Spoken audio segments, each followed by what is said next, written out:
You in Texas want out of the Big 12 apparently by 2024. I'm not worried about that if I'm a Big 12 fan. I'm not bothered by it. I'm not concerned by it. I'm not sitting here saying, oh no, how is the Big 12 going to survive if OU and Texas leave in 2024 instead of 2025? It's going to be okay. It's going to be just fine. This league is going to completely and utterly thrive. There's no doubt about it. I'm Pete Mundo. This show is part of HeartlandCollegeSports.com. We cover the Big 12 Conference, top to bottom, of course. As many of you have been following us, thank you for subscribing on YouTube. Please do that.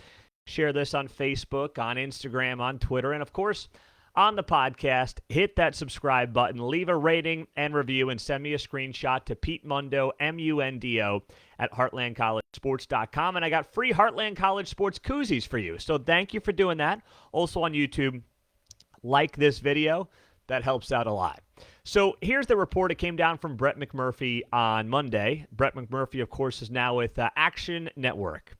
So Brett McMurphy said that there is growing sentiment and momentum for OU and Texas to leave the Big 12 early and join the SEC in 2024. Right now, the Big 12 obviously has the two schools until 2025, July 1 of 2025. Now, it's been obvious that if OU and Texas had their way, they would have bailed on the league a year ago. If they could financially make it work, they would have done it. Here's the hang-up. It would cost them, depending on what numbers you want to look at, a cool $80 to $90 million per school to leave the Big 12 early. Now, in years past, schools have oftentimes negotiated those numbers down. But let's still say the asking price to leave early should be right around $50-60 million if it gets negotiated down. Now, if I'm Brett Yormark, think about this. What is Brett Yormark, the Big 12 Commissioner's incentive to make this happen? What, it's a little clunky for a couple of years with the scheduling, with OU and Texas here for 2 years, and then, of course, the 4 new Big 12 schools coming in next year, and BYU and UCF and Houston and Cincinnati? Are we supposed to sit here and, feel bad for OU and Texas because they have to play 4 new teams? I saw this in McMurphy's report where the SEC and OU and Texas are like, the new schools came in 2023, so, we should be able to get out early. No. You do not get to try to implode and blow up the conference and then complain that the conference made a move and they made a move earlier than you would like that doesn't fit your needs. Boo freaking who? That's what I say to OU and Texas. They're upset apparently that, the 4 new teams came in coming in 2023 before they're leaving. Get out of here with that. You don't get to, try to destroy and take down this conference knowing what you're going to do and what could happen as a result of it, and then complain about how the conference responded and then be upset that you got to hang around with the 4 new schools for a couple of seasons. Get lost with that nonsense if you're OU in Texas, please. But I understand why this might make some sense from the broader landscape of college football. The Big Ten is going to go to 16 teams in 2024 with the additions of USC and UCLA. That also coincides with the first year of the college football playoff 12-team format. So that seems like a way to cleanly break this thing. But once again, what is the incentive for the Big 12 to allow Oklahoma and Texas out early at a discounted rate? I don't see any.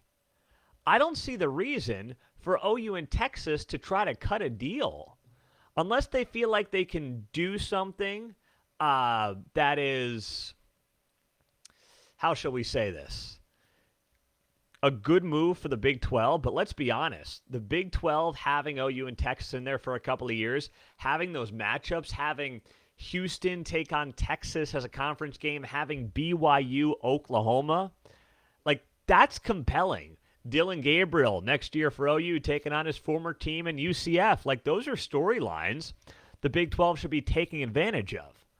Unless there's something obvious they could do with $100 million for the league by letting OU and Texas out of that deal early, I wouldn't be doing it. Now, the catch is this. The catch is what does ESPN say to Brett Yormark? Because this is where this gets hairy. ESPN has and holds all the cards here. That's the reality of this as well. The new SEC deal is going to be a 10-year deal with ESPN that's worth an enormous amount of money. And there's also a clause in there that requires ESPN to pay the SEC the same amount per school for any new members. And that's where ESPN may say, do they want to pay OU in Texas SEC money in 2024 for an extra year, or do they want to wait until 2025? If there's a recession in 2023, if the ad market's a little slow, does ESPN say, OU in Texas, you wait till 2025, it'll be just fine. Don't worry about it. Or do they want to get this thing done by 2024? And then if they want to get this thing done by 2024, does ESPN place a call to Brett Yormark and say, hey, Brett, can you let him out for a little bit cheaper? Can you get this thing done for, $50 million instead of $85 million? And ESPN is going to hold the cards because they obviously re-upped with the Big 12. The Big 12 is staying with ESPN and Fox. This was one of the reasons, and I understand why the Big 12 is doing it. I supported Brett Yormark in doing that, in staying with the Big 12 conference or staying with ESPN. As much as I can't stand ESPN, I get why he did it. They still had the biggest platform, and playing nice with ESPN is a smart play for Brett Yormark.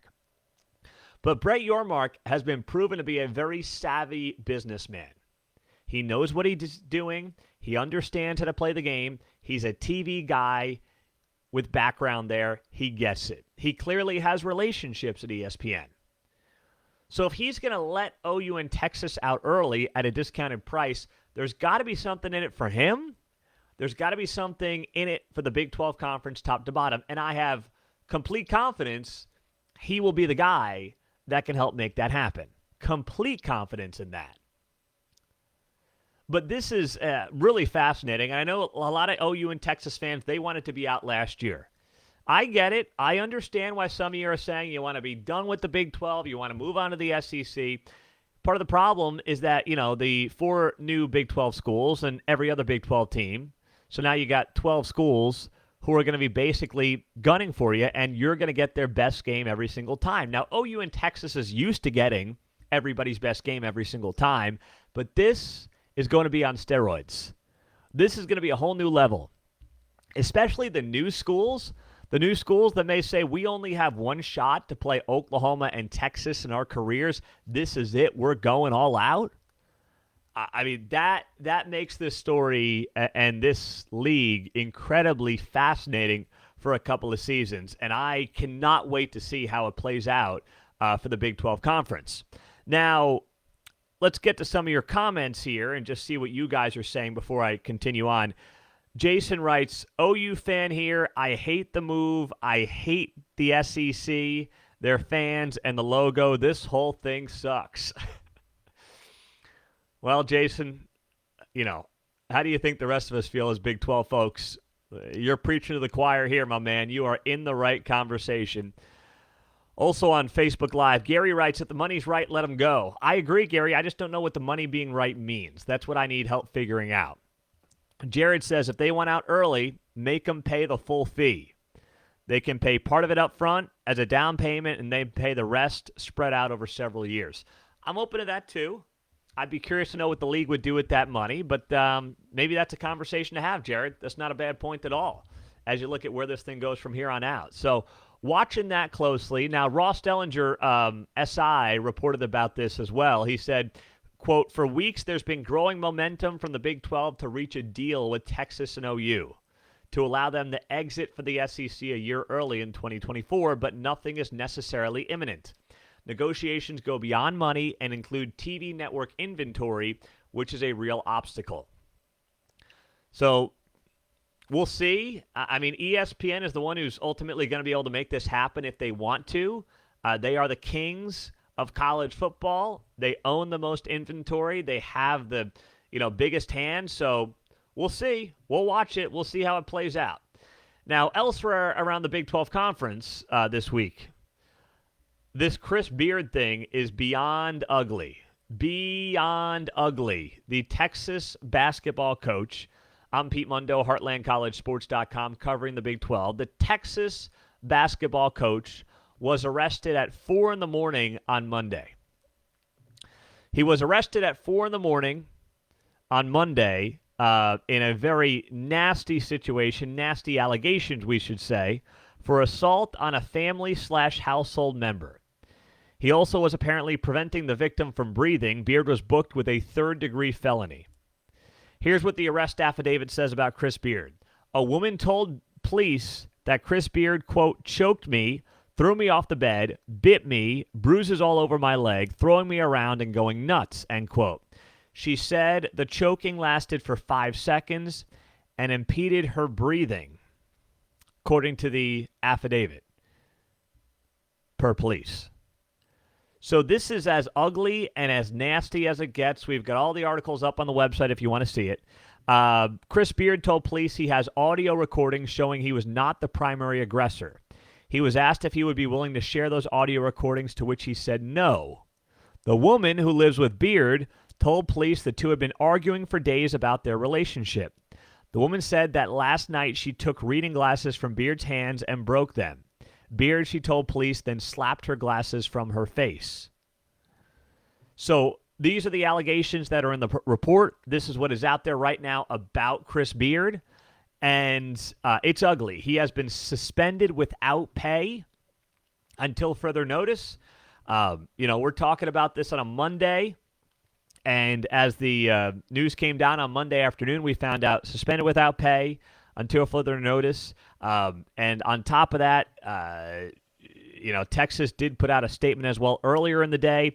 The associate head coach, Rodney Terry, is going to serve as the acting head coach for at least Monday night's game against Rice. Of course, Beard is in his second season with the Longhorns and, had this team off to a 7-1 start and, was number 2 last week in the AP poll.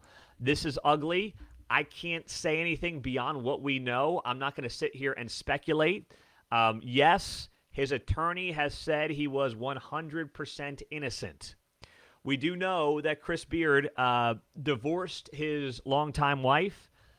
I want to say that was within the last 5 years that he divorced his wife. He has had a girlfriend that he has been with since his time late at Texas Tech. That's kind of what we know about Chris Beard's personal life. But once again, we don't have the official name of the female.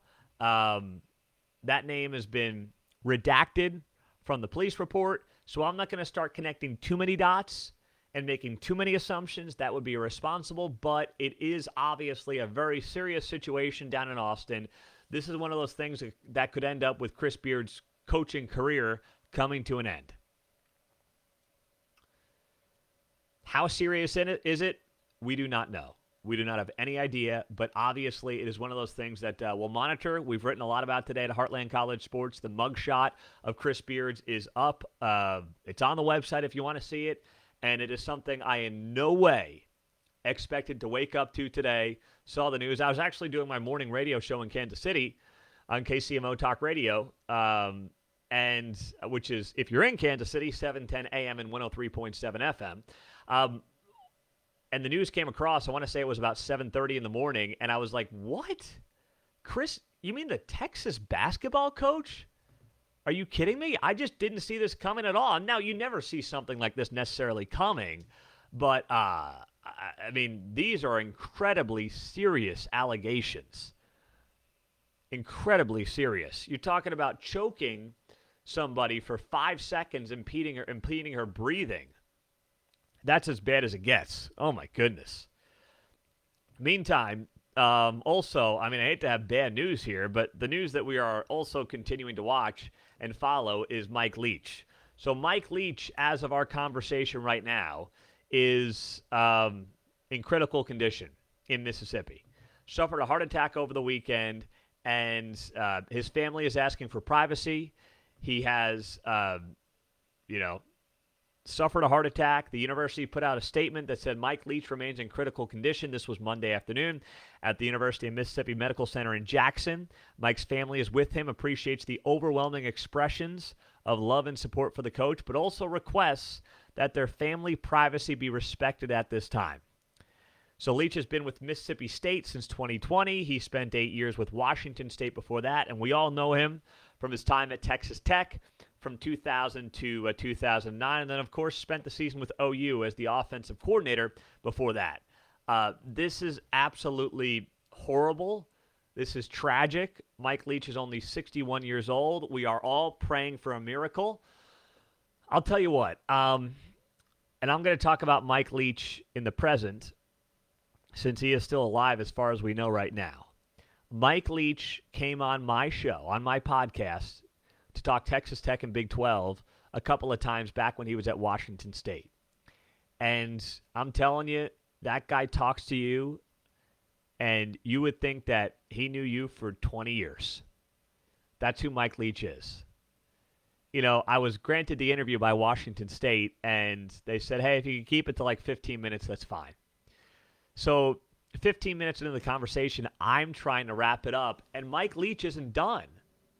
Mike Leach just keeps going and talking and chatting and asking me about things and everything else. I had never had that kind of an experience with a head coach, never been a guy who has had that kind of success at that kind of level.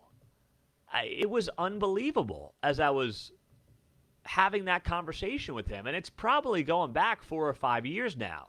But it's also one of those things I will never forget in my life. Just having this conversation with Mike Leach, and this guy, you know, who I'm told only has 15 minutes, is going on and on and on for, I think we ultimately went 25 minutes on the conversation. And I was trying to get off the line because I don't want Washington State all ticked off at me. I didn't want them to be upset. And, you know, we're all trying to follow it from afar and everything else, and this is just horrible news. And you have seen already on social media an outpouring of support, an incredible amount of love, endearment of Mike Leach because he was an easy guy to like. There was nobody like the Pirate. I think about the cameo in Friday Night Lights. Remember that? With Coach Eric Taylor? Hey, that's one of the great cameos in, you know, TV show history in my book. Now, I'm a sucker for Friday Night Lights, more so the TV show, not the movie. But, geez, I mean, that cameo in Friday Night Lights, I saw that pop up on social media. That brought me back, seeing that. And I'm not going to get too sappy. I'm not going to sit here and get too deep. But when you see a story like this, 61 years old, I think of 61 today as young. You know, I'm in my mid-30s, but I think of 61 as young today. I don't think about hearing news that, you know, individuals who are at the top of their profession and aren't like, you know, Mike Leach could have lost a few pounds, but he wasn't like morbidly obese or anything like that, dropping dead at 61 potentially, from a heart attack. We don't have that confirmed, although I don't know if you saw this. Bill Snyder, did you see what happened to Bill Snyder, the former Kansas State head coach? Bill Snyder accidentally put up a tweet on Monday night that said, quote, truly saddened by the death of a good friend and special man. Mike Leach will always remain special in my heart and the hearts of many. Not only a unique and talented coach, but one who taught life lessons to so many young men whose lives he changed for the better. Rest in peace. Bill Snyder put that up on social media. And let's just put it this way. When that tweet was put up, it had not, and it has not been confirmed as of our conversation on Monday night, that Mike Leach has died. So that was a bad look for Bill Snyder. I know the guy's 85, and I don't know who's running his Twitter page, but that was a bad look. So Bill Snyder followed up the tweet after deleting it, saying, quote, I'm now told that Mike has not passed. Brings warmth to my heart, and I apologize deeply for my premature tweet. Please forgive me and continue your prayers for Mike and his family. That was from Bill Snyder. Thank you very much for that, Bill, for the clarification there. Literally, I'm like, is the college football world going to know about Mike Leach's passing from a Bill Snyder tweet? Thankfully not. Thankfully not, after Bill Snyder corrected the record. Last thing here, I will say, Max Duggan got hosed on the Heisman. I don't care if you're Caleb Williams' biggest fanboy or fangirl. Max Duggan should have won the Heisman Trophy. There's no doubt in my mind about that. I mean, if the trophy is truly going to be defined by the official mission statement, which is winners epitomize great ability combined with diligence, perseverance, and hard work, it doesn't get any bigger and better than Max Duggan. The guy had heart surgery a couple of years ago, lost the starting job last year. Anybody else in his shoes would have transferred after losing the starting job last season. His head coach got fired at the halfway point. He had no reason to stay at TCU. And then he loses the starting job in the offseason. But the quarterback, his predecessor, or the guy he lost the job to, Chandler Morris, gets hurt in the first game of the season. Max Duggan comes in, leads the team to a 12-0 record and a college football playoff berth. That is the definition of the official Heisman mission statement. Great ability combined with diligence, perseverance, and hard work. In a day and age where if you don't get your way, you hit the transfer portal and you leave, Max Duggan did everything but that. He is the epitome of what a Heisman Trophy winner is supposed to be. I know that Caleb Williams was flashier and had better stats and played for Lincoln Riley and played at glitzy USC. But if you are going by the definition of the official mission statement for the Heisman Trophy, then to me it was a no-brainer. It should have been Max Duggan. But, what happened is what we all thought was going to happen, what we all anticipated was going to happen, and that is ultimately Caleb Williams winning the Heisman Trophy. I'm Pete Mundo, HeartlandCollegeSports.com. Thank you for being here, for being a part of the show. Subscribe on YouTube, like the video on YouTube. We are promising you more content there. I believe we are delivering that for you, so thank you. And on top of that, please subscribe as well on the podcast. And if you leave a rating and a review, send me a screenshot of that rating and review to Pete Mundo, MUNDO, at HeartlandCollegeSports.com. I'll get you hooked up with a Heartland College Sports koozie in the mail. There you go. Have a great rest of your day. Appreciate you all joining us here on the show, and we'll talk to you soon. Take care.